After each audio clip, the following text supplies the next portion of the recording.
सबसे मुख्य जो विषय है, जो बार-बार सामान्य समाज उसको विस्मृत कर देता है, भूल जाता है, उधर उसका ध्यान नहीं रहता है, वो ये है कि आध्यात्मिक शक्ति के बिना, आध्यात्मिक ऊर्जा के बिना आप भौतिक जगत में भी सफल नहीं हो सकते।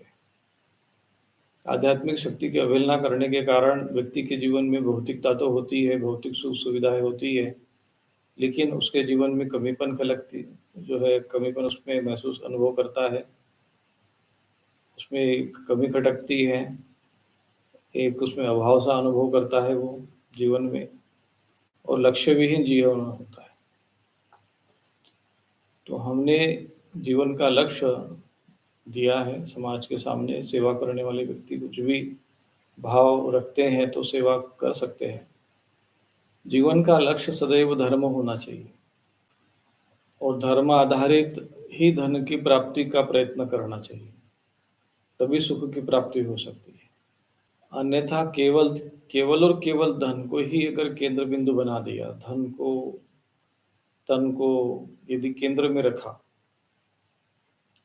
और धर्म यदि उद्देश्य नहीं है, धर्म यदि आधार नहीं है, धर्म यदि प्रेरक नहीं है, तो उसका जो जीवन है वो अशांति में जीवन होता है।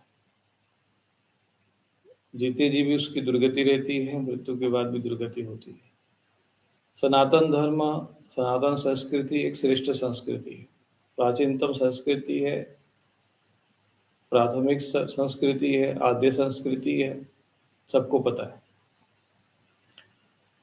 परंतु जो आचरण है वो हम पाश्चात्य संस्कृति का अनुसरण कर रहे हैं या उसका अनुसार आचरण कर रहे हैं। विदेश के लोगों में ये संस्कार अब समझ में आ गया कि नहीं, संस्कृति के आधार पर देखा जाए तो सनातन संस्कृति से श्रेष्ठ कोई विज्ञान नहीं है, ज्ञान नहीं है, कोई संस्कार नहीं, कोई संस्कृति नहीं, कोई परंपरा नहीं।